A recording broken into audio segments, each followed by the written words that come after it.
Bonjour et bienvenue dans ce quatrième chapitre d'économie du programme de terminale technologique sur les politiques sociales. C'est le dernier chapitre du thème 6, comment l'État peut-il intervenir dans l'économie?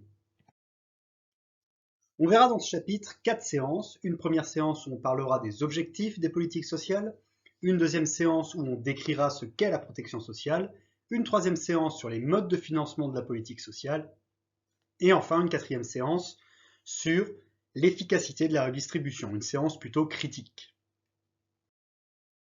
Donc première séance, quels sont les objectifs des politiques sociales? On va commencer déjà par le cadre sur la politique de redistribution. Petit rappel de première, le fonctionnement du revenu primaire et du revenu disponible. Le revenu primaire, il correspond au revenu d'activité et au revenu du patrimoine d'un ménage. Donc la plupart du temps, on va dire, c'est le salaire. Sur ce revenu primaire, on retire les impôts qu'on va payer à l'État et on retire les cotisations sociales qu'on va payer à la sécurité sociale. À ce qui reste, on va rajouter les revenus de transfert, c'est-à-dire les prestations sociales qui nous sont versées par la sécurité sociale.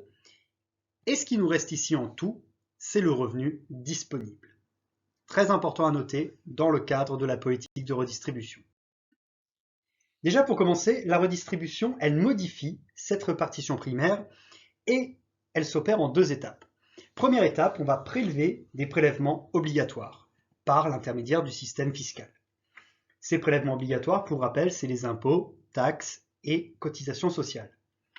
Ensuite, l'État, par l'intermédiaire de son système de protection sociale, va reverser des revenus de transfert à d'autres ménages ces prestations sociales.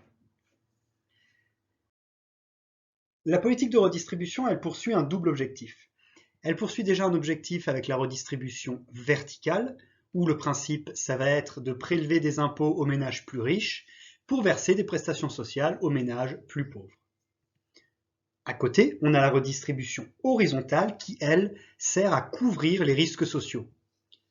On réalise des prélèvements sociaux sur les personnes qui travaillent et on donne des indemnités aux personnes qui sont justement face à un risque social qui fait qu'ils ne peuvent pas travailler, qu'ils ont une perte de revenus, qui sont au chômage, malades, en maternité, un accident du travail, etc.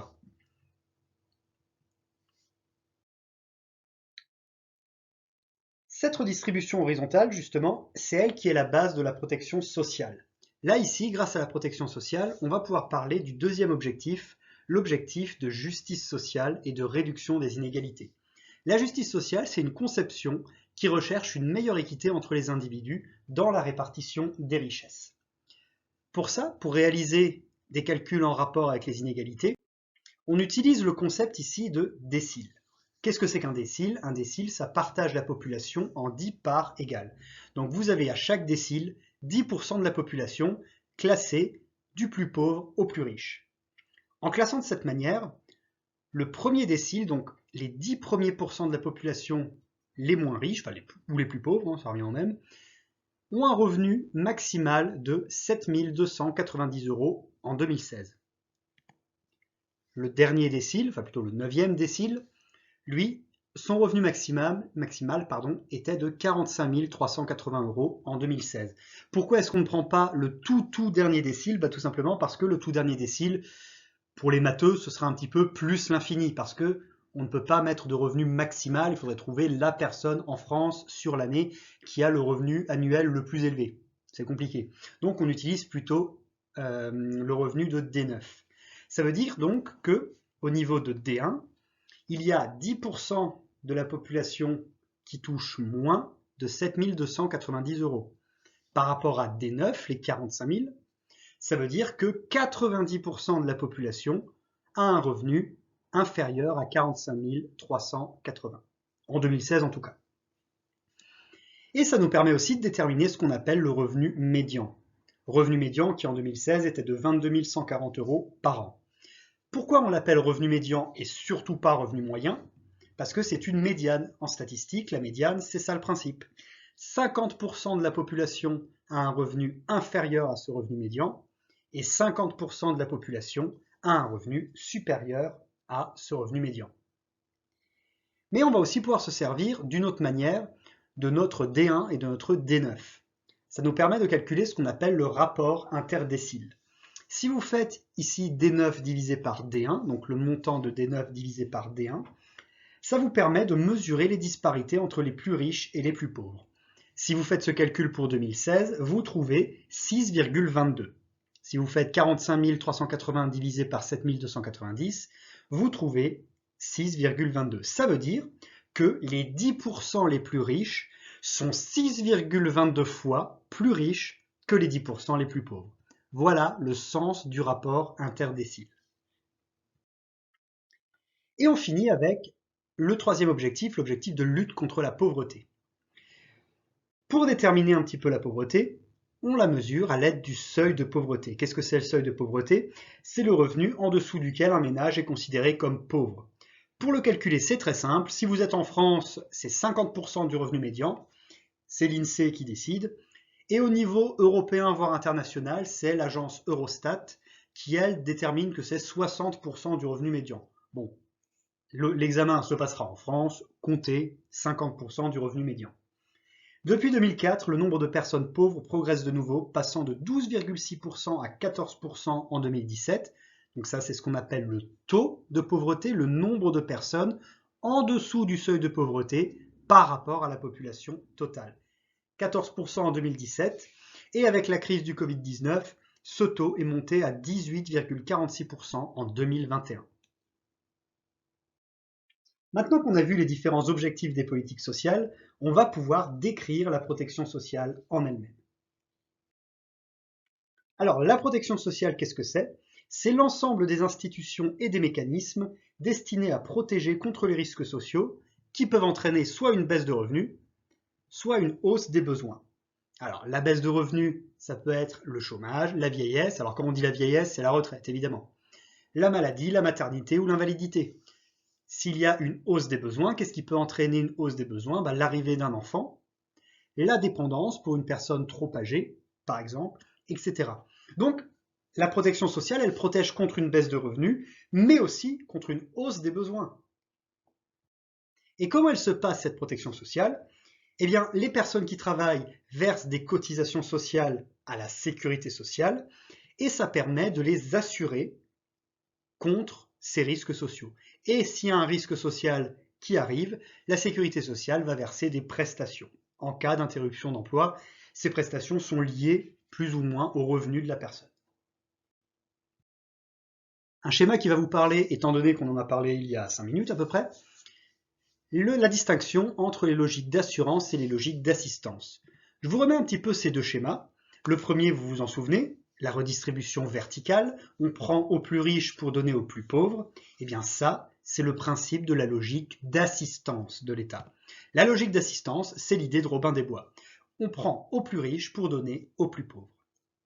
Par contre, à côté, on retrouve le principe de la redistribution horizontale, avec des prélèvements sociaux qui sont prélevés, comme leur nom l'indique, aux personnes qui travaillent et qui permettent de verser des indemnités aux personnes au chômage, malades, etc. Ce qu'on a vu juste avant, le principe de la protection sociale. L'assurance ici, la logique d'assurance, c'est l'idée d'un pot commun. Chacun met de l'argent, cotise de l'argent chaque mois dans une sorte de grande cagnotte, et à chaque fois que quelqu'un tombe malade, eh bien, il peut piocher dans cette cagnotte. Si il a cotisé derrière, s'il a mis de l'argent dans cette cagnotte, il pourra en reprendre pour pouvoir avoir droit à une indemnité en cas d'interruption d'emploi. Ça, c'est le principe de la logique d'assurance. Pour les expliquer un peu différemment, la logique d'assistance, il n'y a aucune condition de cotisation. Il y a des conditions de revenus, mais pas de conditions de cotisation. Et ça permet à l'État de verser des minima sociaux aux personnes. Ces minima sociaux, vous avez par exemple le revenu de solidarité active, le RSA, l'allocation adulte handicapé, l'AAH, la PUMA, la protection universelle maladie. Bon, même si la PUMA, ce n'est pas vraiment un minima social, car ce n'est pas une somme qui vous est versée, c'est juste une mutuelle complémentaire entièrement gratuite. Ce n'est pas réellement de l'argent qu'on vous verse.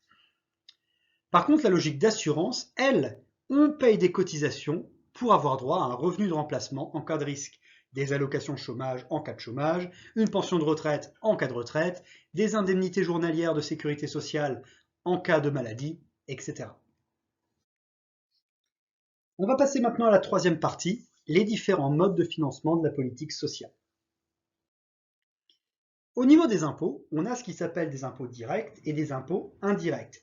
Les impôts directs, c'est des impôts qui sont payés directement par le contribuable à l'État. Les impôts indirects, c'est un peu différent, il y a un intermédiaire entre les deux. Vous avez les entreprises, la plupart du temps c'est eux, qui récupèrent cet impôt et qui ensuite vont le donner à l'État. C'est le cas par exemple de la TVA.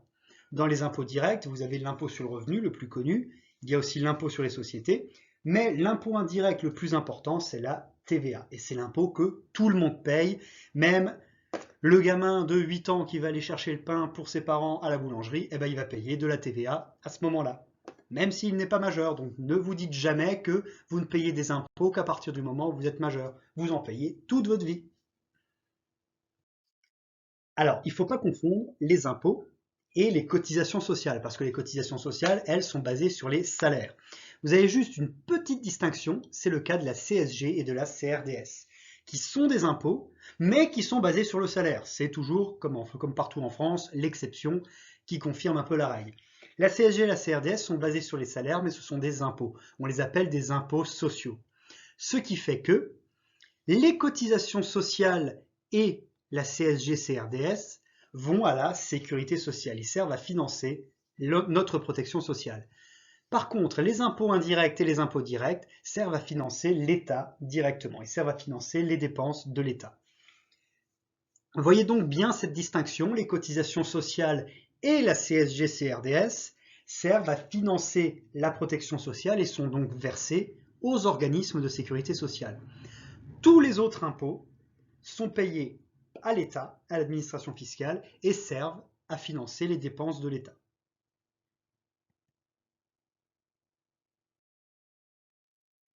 Une petite distinction qui est quand même assez importante entre l'impôt proportionnel et l'impôt progressif. Un impôt proportionnel, c'est un impôt dont le taux n'augmente pas en fonction de son assiette. Alors, assiette, c'est un terme fiscal qui veut dire en fait base de calcul. C'est la base sur laquelle on va appliquer le taux. Pour calculer un impôt, on fait toujours une certaine assiette multipliée par un certain taux. Cette assiette, ça peut être le revenu, ça peut être un prix de vente, etc.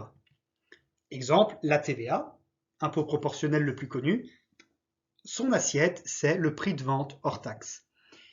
Et que ce prix soit de 0 € ou de 10 milliards d'euros, le taux de TVA sera toujours le même. Le taux peut changer selon le type de bien. Par exemple, quand c'est des biens de première nécessité, il n'est pas de 20%, il est de 5,5%. Quand c'est de l'hébergement, de la restauration, on est plutôt sur du 10%. Donc voilà, il y a quand même une distinction à ce niveau-là, mais le prix de vente du bien n'a aucun impact sur le taux. C'est donc un impôt proportionnel. Son taux ne change pas selon la taille de l'assiette. Par contre, l'impôt progressif, lui, c'est un impôt dont le taux augmente en fonction de l'assiette. L'assiette, la plupart du temps ici, c'est le revenu parce qu'on va parler presque exclusivement de l'impôt sur le revenu. Comment ça marche? Eh bien, le revenu qui se situe entre 0 et 10 084 €, ce sont les chiffres 2021, ce revenu-là sera taxé à 0%. Le revenu qui se situe, la part de revenu même qui se situe entre 10 084 et 25 710 est taxée à 11%. La partie du revenu qui se situe entre 25 710 et 73 516 est taxée à 30%. La partie de revenu qui est située entre 73 516 et 158 122, elle est taxée à 41%. Et le reste du revenu qui est supérieur à 158 122, elle est taxée à 45%. Donc, cet impôt est progressif. Plus le revenu augmente, plus le taux petit à petit va augmenter. Ah oui, et petite chose importante par rapport à l'impôt progressif et proportionnel, si vous voulez créer de la redistribution dans un pays, il faut utiliser des impôts progressifs, des impôts dont le taux augmente avec l'assiette. C'est ces impôts-là qui permettent de créer une meilleure redistribution. On verra dans la séance 4 qu'il y a un problème en France par rapport à ça. Revenons-en maintenant à notre distinction entre les cotisations sociales et les impôts sociaux. Aujourd'hui, en 2021, plus ou moins, les recettes de la sécurité sociale, c'est 50% de cotisations sociales et 50% d'impôts sociaux. Ce qui s'est passé ces dernières années, c'est que les impôts sociaux ont pris une place de plus en plus importante dans les recettes de la sécurité sociale. Il y a eu une hausse des impôts sociaux couplée à une baisse des cotisations sociales. Voilà la situation actuelle du financement de la politique sociale. Un petit encart un petit peu rigolo sur la CRDS, l'autre impôt social que la CSG, CRDS qui est la contribution au recouvrement de la dette sociale. Tout commence en 1987, nous sommes au Parlement, et les députés et sénateurs se rendent compte que le trou de la Sécu est beaucoup trop important, donc la dette de la sécurité sociale ainsi que son déficit sont beaucoup trop importants, donc il faut le financer. Ils ont donc décidé de créer la CRDS, la contribution au remboursement de la dette sociale, pour permettre au déficit de se résorber et ensuite la supprimer. On arrive dans les années 2010, le trou de la Sécu s'est presque entièrement résorbé, et là, nos élus se sont dit, en fait, c'est une entrée d'argent supplémentaire, c'est 0,5% du salaire. Bon, allez, on la garde, on la garde. Voilà pourquoi la CRDS, qui était censée être une contribution temporaire, est finalement devenue une contribution permanente. Dernière séance maintenant, est-ce que la redistribution est efficace? La première question qu'on se pose, c'est est-ce que la redistribution réduit les inégalités? Si on regarde les recettes fiscales de l'État, on remarque que 44%, presque 45% de ces recettes fiscales, c'est de la TVA.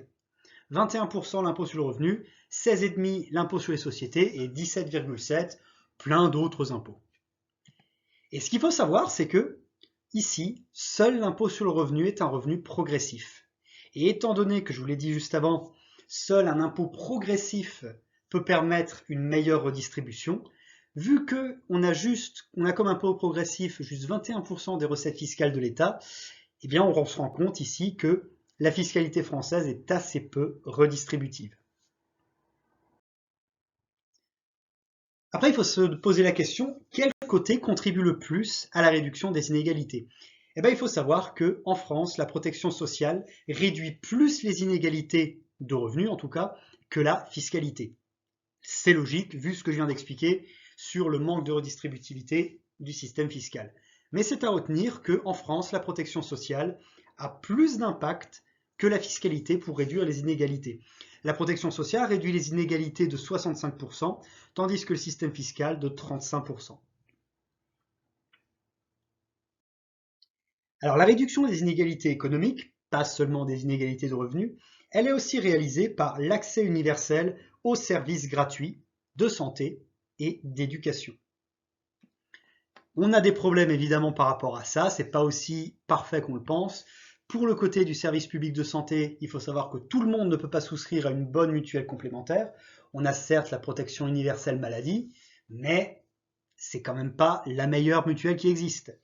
Du côté de l'éducation publique, le problème c'est que le parcours des enfants de milieux favorisés est globalement meilleur que le parcours des enfants qui viennent de milieux modestes. Ça, c'est un gros impact. L'origine sociale des élèves a encore un impact très important sur leur niveau d'études. Et enfin, on finit sur les difficultés de financement de la protection sociale. Il faut savoir que les comptes de la Sécu, ils présentent un déficit chronique depuis 1990 à peu près. Ce déficit en 2019, c'était 5,4 milliards d'euros. Et il est surtout lié aux branches maladie et aux branches vieillesse. Les raisons de ce déficit, une insuffisance de recettes liée à une croissance trop faible, l'amélioration des techniques médicales qui sont donc de plus en plus chères et une hausse des dépenses liées au vieillissement de la population.